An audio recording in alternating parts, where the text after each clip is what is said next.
বন্ধুরা, তোমরা যদি কাপে এরকম ডিজাইন করতে চাও সুন্দর করে, তাহলে তোমরা কি করবে দেখে নাও। সিম্পল একটা কাপ তোমরা নেবে এবং তারপর একটা কাজ করবে, তোমরা এখান থেকে একটা ছবি নিয়ে সেই ছবিটিকে তোমরা কাপের উপরে ছেড়ে দিয়ে দাও। এরপরে ছবিটাকে একটু রিসাইজ করে নিয়ে নাও। আমি একটু রিসাইজ করে নিচ্ছি ছবিটা, ব্যাস।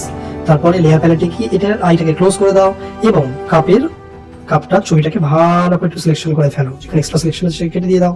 নেক্সট একটা কাজ করো বন্ধুরা, এইটাকে অন করো এবং শিফট কন্ট্রোল আই কিবোর্ড থেকে প্রেস করে দাও, তারপর ডিলিট প্রেস করো, ব্যাস হয়ে গেল।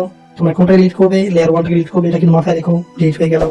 নেক্সট কিছুই না বন্ধুরা, জাস্ট এই লেয়ার মোডটা চেঞ্জ করে তোমরা করে দিয়ে দেবে মাল্টিপ্লাই। এবং যদি তোমাদের ভালো লাগে তো আরেকটা কাজ করবে, এটাকে ডাবল ট্যাপ করবে, যাবে ব্লেন্ডিং অপশনস এর আন্ডারলাইং লেয়ার দেখছো তোমরা বন্ধুরা, অল চেপে এইটিকে তোমরা টেনে দিয়ে দাও এবং এই অপশনটাও কিছুটা অল চেপে তোমরা টেনে বের করে দাও, ব্যাস। এরপর মজা দেখো বন্ধুরা, আমি ওকে প্রেস করলাম, বাস কাজ কমপ্লিট। তো কেমন লাগলো এই ভিডিওটি? যদি তোমাদের ভিডিও ভালো লেগে থাকে অবশ্যই লাইক এবং শেয়ার করো আর সাবস্ক্রাইব করতে ভুলো না। আজকে মধ্যে জানালাম, আবার নেক্সট টাইম ভিডিও নিয়ে আসবো। Bye bye.